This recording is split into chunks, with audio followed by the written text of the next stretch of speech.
All, welcome to today's Cancer Healing Journey Talks. Myself, Annie Jose from Community Outreach Team of ZenOnco.io and Love Heals Cancer. Cancer Healing Journey Talks helps cancer survivors and caregivers to share their journey with vast number of survivors and caregivers who have traveled or been traveling through this journey. This can inspire and motivate them for their faster recovery as well. I would like to introduce today's speaker, Terrilyn Renella. She is a three times cancer thriver and transformational coach. In 2013, she developed a rare type of cancer that came back three times and almost took her life. She has now been cancer free for 5 years. She is also a motivational speaker and a powerful connector. So, welcome to today's session, Terrilyn. Over to you. Thank you. I'm great. How are you? I'm good. So, Okay. can you tell what type of cancer was it and what stage was it when it got diagnosed? So when it was first diagnosed, it's parotid gland cancer, squamous cell carcinoma. And when it was misdiagnosed in the beginning. And so they didn't give it a stage. And I was not told how aggressive it was. They did a fine needle biopsy and I did not read the biopsy, which I will never do that again. But the ear, nose, and throat doctor said, "Oh, you're fine. You know, the biopsies, it's great."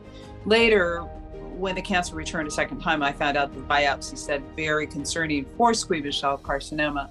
But after that biopsy, the tumor, which was on the side of it was the parotid gland, which is your salivary gland, grew a lot after the biopsy. And I went to him and said, "You have to take it out." And he'd already told me it was benign.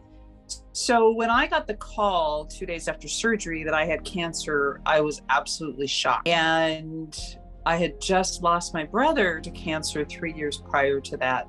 So, that call that, you have cancer brings up all kinds of fear. That's the first thing, because I lost my brother, I'd lost other people. But he didn't, so he told me I needed to see a radiation oncologist. But he didn't tell me how aggressive it was. He said, "Oh, take a couple months and heal." Well, I took a couple months and it came back like that fast. So it was never given a stage. And the reason it didn't go to stage 4 is because I did a lot of things alternative. I did medical, but I did a lot of things from an alternative standpoint, especially when the tumors, now it was 2 tumors, not 1, came back the third time. And I realized that, and I started reading about the cancer I had, extremely rare, extremely aggressive. I have seen over 15 oncologists across the country at some of the best cancer hospitals in the country. And every one of them has said to me, "I don't know how you kept your cancer localized. It should have gone into the lymphs, into the lungs. It should have taken you. It's a very aggressive, very rare cancer." So when it came back a third time, I started questioning Western medicine a bit, traditional, and I started doing a lot of alternative so I could keep the cancer localized. So they never really gave it a stage. I mean, it was, yeah. I, at one point, when it came back a third time, the tumors were on the outside, they bled. And I, at one point, ended up in the emergency room, a surgical oncologist from Sloan Kettering not being able to get it to stop, the tumors to stop from bleeding, and telling me, like in my face, saying to me, "I am afraid you're gonna bleed out right this second." And she then, she wrapped me very tightly and got me to another hospital where they did a surgery. They go in through the groin and put matter into your blood vessels, which was brilliant. And put me on a ventilator. I was in the ICU. I was very sick. And that's how I almost died. Well, I almost died a couple times, so. How was your emotional well-being when you get to know that you were diagnosed with cancer? Emotionally, I was immediately went into fear. So, in which almost every single person I now work with does, of course. Again, emotionally, I'd lost my mom, who, by the way, was a breast cancer survivor. So she was 95 and she died of old age. My mother survived breast cancer with just a radical mastectomy back in 1961. my mother was a nurse, and she wasn't going to go through all the everything else, but she changed up her attitude and her diet and exercise. But my mother had passed, and then 5 weeks later, my brother passed from cancer. And so when they said to me, "You have cancer," I immediately went into fear. I was like, I'm going to die. I just. Right. So for the conventional treatment, like medical, so what all treatment you underwent? So in the beginning, it was surgery. The second time the tumor came back, it was a surgery. It was a 8-hour surgery. It was very long. Now I went into surgery not knowing if I'd come out with my nerves, because I had signed a consent form that the surgeon could take my nerves. And I was crying. It took them forever to get me to go under, because I know, I found out right before I went out that I could come out looking like I had a stroke and not being able to blink my eyes. So then he did radiation, or I underwent radiation. And at the time when they were putting me into radiation, I knew they were over radiating me. I knew that it wasn't. I ended up in the third time it came back doing radiation, but with a very specialized oncologist. But I did that for a while, and then I went and I just said, I got to change up my life. And the biggest thing for me was the fear, but also stress. I was a very busy, pretty successful executive sales leader. I, had big teams, but I was stressed all the time. And stress really, I had to figure out how to let go of the stress. I did oxygen therapy. I did ozone therapy. I switched up my diet to a keto diet.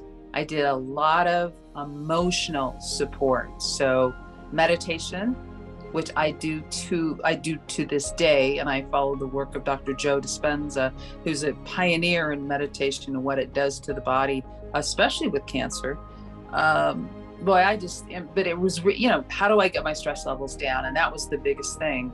And how do I actually, yoga, how do I start living a healthy, stress-free life? So I did so many different things, but it was really about getting fear out of my body. Right. So the alternative treatment, have you ever tried any naturopathy or Ayurvedic treatment? Alternative? What? I'm sorry, will you repeat? Yeah, so with alternative treatment, have you ever thought of doing Ayurveda or naturopathy, anything like that? No, I did things like I had an energy healer. Right. So I did Reiki. I did, she had a Rife machine, which is kind of old school, but she had a Rife machine, things like that. I did acupuncture.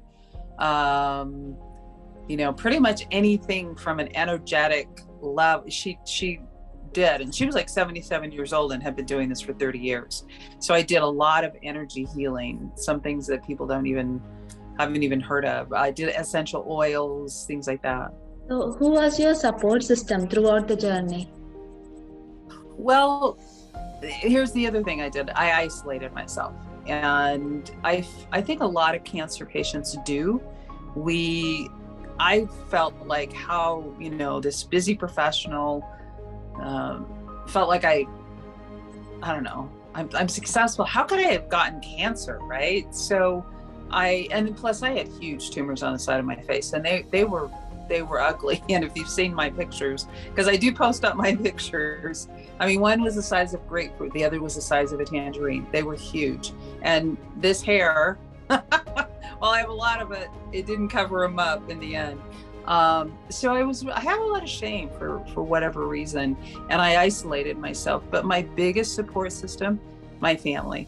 So at the time I had 5 grandchildren, I have 4 kids, and on the days that I didn't want to fight, because it got very difficult, especially the third round of treatments, coming out of ICU. And when I was in ICU, the surgical oncologist literally wanted to cut the side of my face off. She said, once we get you out of ICU and a little bit stronger, we don't have a lot of time, we're going to do surgery, and we're going to take your cheekbone and your jawbone, and we're going to go into your throat. You'll probably be on a feeding tube for the rest of your life. And at this point, my children were like, Mom, stop this alternative stuff. You got to do whatever it takes to stay alive. But none of them wanted me to do that. And I knew instinctively that wasn't the answer. And I did find the answer through medical and alternative. And my biggest support were my children. With all the radiation, I did end up having radiation external and then what they call brachytherapy. But it was mainly my children. Just, they gave me my why on the days that I couldn't find my why, when I wanted to give up. And I'm not that person that gives up easily. So it was really my family, and just understanding that I was, their mom. I had a 13-year-old boy. My youngest was 13 at the time. I had all these grandchildren, and now I have 8 grandchildren. But so it really, my support system became my family. And then the network of busy professionals that I worked with that were my clients, those that knew about my cancer journey, because word got out, they were huge supporters. I would get text messages and phone calls and saying, you're going to do this, Terrilyn, you're going to beat this. So, but it wasn't, I was really isolated myself a lot, which I don't recommend. When coming to the doctors and the medical staff, how was your experience with them? Well, so what ended up happening is my energy healer, who I'd been working with, I was in the Midwest at a very big cancer hospital, being evaluated, and I didn't want to work with them. And when I was coming on my way back, I was like, I don't know what I'm going to do. And she saw my oncologist on a morning show, and he was an oncologist, radiation oncologist, who had pulled out of all the hospitals, started his own center, and he had the latest in radiation equipment, and he had an unbelievable staff. He had a surgical center, and she saw him on TV, and I called him, and he took me, because my tumor started bleeding again. And the next time they were like, this time you're going to bleed out. Like, we're not going to be able to stop it. And he took me in right away. And it was 3 oncologists, 2 radiation oncologists, and a general oncologist. And they were unbelievable. They never once put fear into me, never tried. They were like, we're going to get you better. They believed in all my alternative. Whatever I said, I want to do this, I want to do that. Yep. They were extremely supportive. They did the heat therapy. I can't remember the name of it now, but it's where they heat up the tumor. A lot of people didn't do that. He did radiation, and then another thing called brachytherapy. Unbelievable. The oncologists and the nurses were like, they were the most beautiful people, and they saved my life. That's great. Yes. So, have you ever been to radiation and chemo as a part of the treatment as well? Well, I did 37 total. I'd say I probably did like 45 different radiation treatments, all to the side of the face. It was very tough. It was painful. It was some of the most pain I've ever been in my life. And I have 4 kids. So I did surgery. I chose not to do chemotherapy. I statistically could not get the answers that I was looking for, that chemo would work for me. And what I found in working with cancer patients over the almost six years now, because I've been cancer free for almost 6 years. So I've been working with cancer patients for 5 years. And I have a group now too, of all people from all over the world that have cancer, that we're supporting each other, and I'm helping. You have to wholeheartedly, with every fiber of your being, believe in the treatment that you're going into. So whether it be radiation, whether it be chemo, I didn't believe in chemo for me.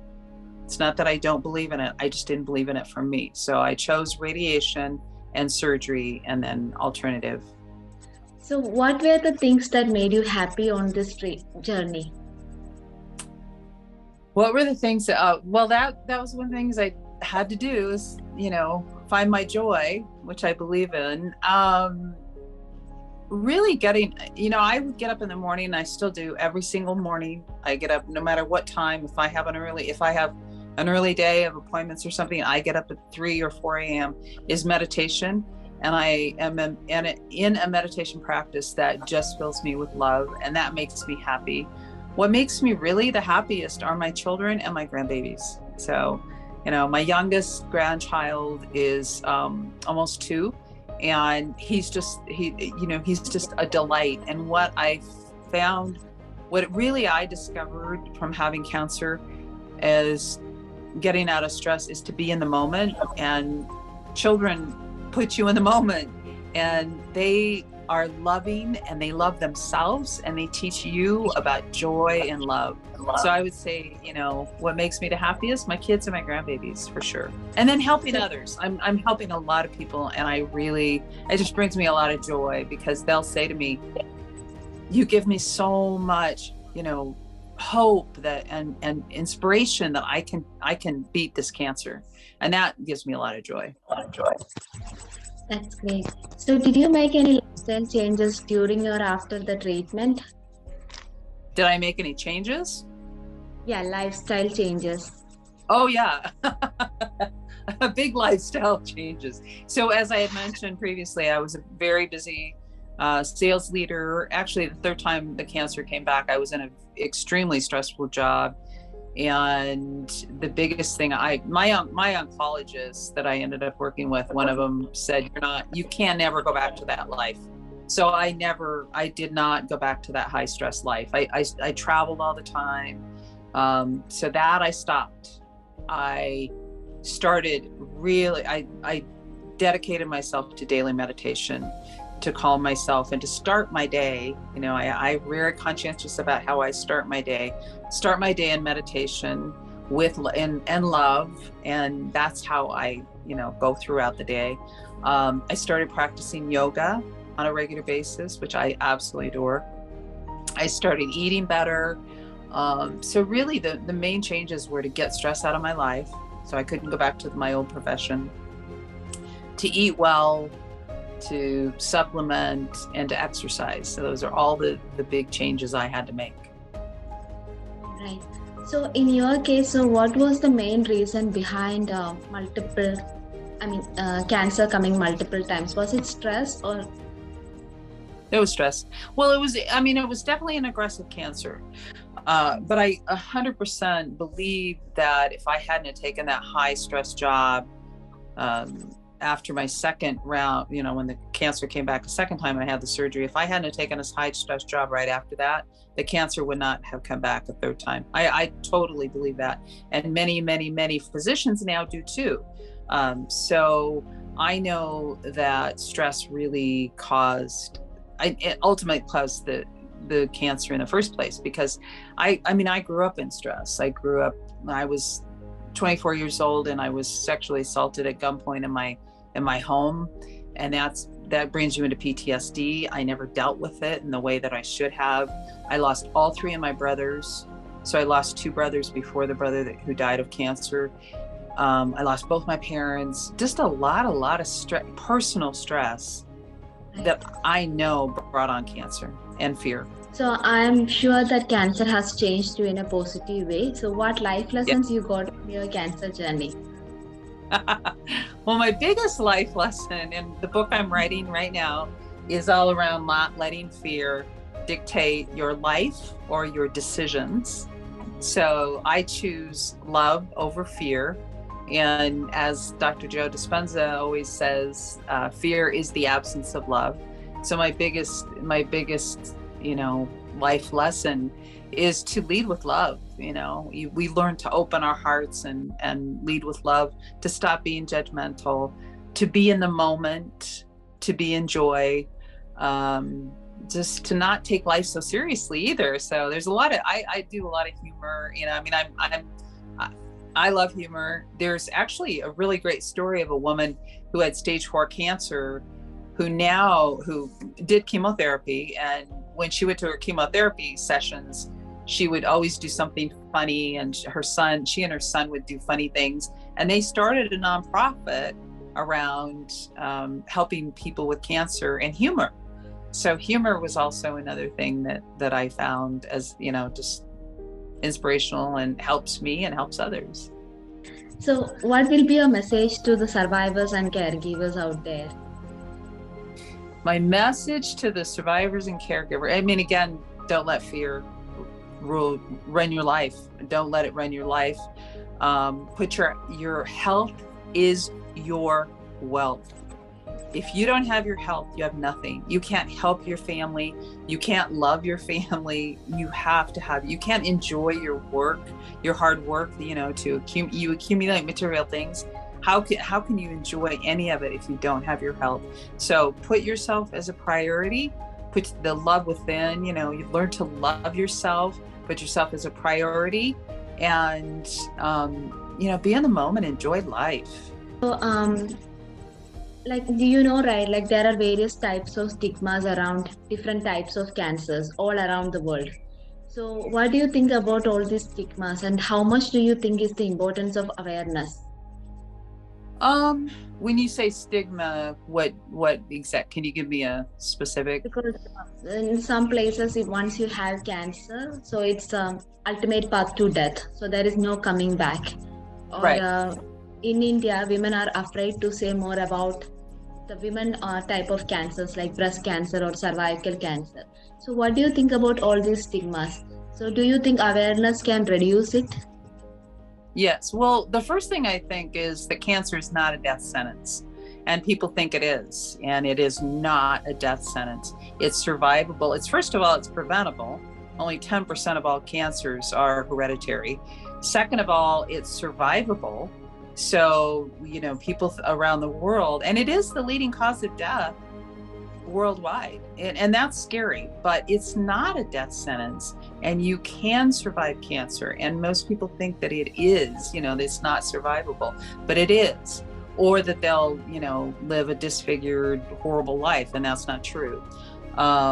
So I think that's the number one, is that people think that it just happens to them. No, you can prevent it, but also people think that it's a death sentence, and it is definitely not. So that's one of the biggest stigmas I've found around the world. So can you talk a little bit about your book, which you're currently writing?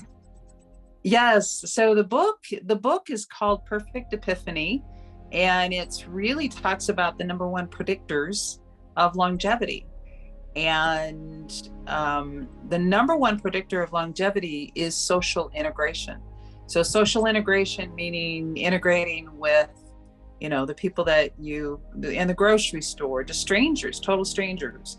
And I started a movement before COVID called Terry's Flowers. And I gave away, handed out to random strangers over 300 flower bouquets. Women, and I'd just be in a parking lot and just say, "This is for you." And they'd always say, "Well, why are you doing this?" And I'd say, "Because I want to create some connection and some joy in your life."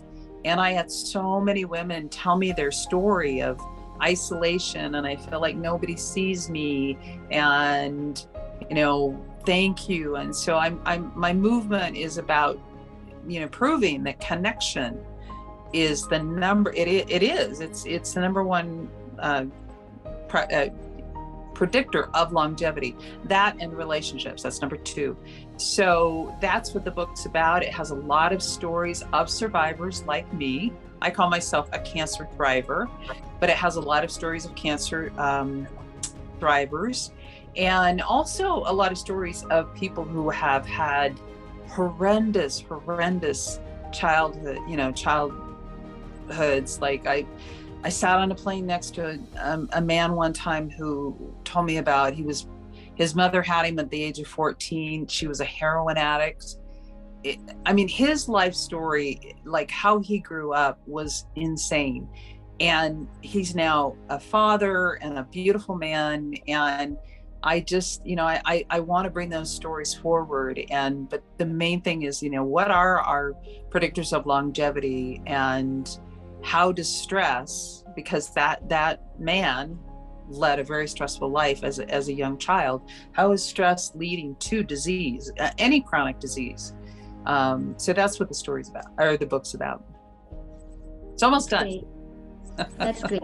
So when will you be releasing it?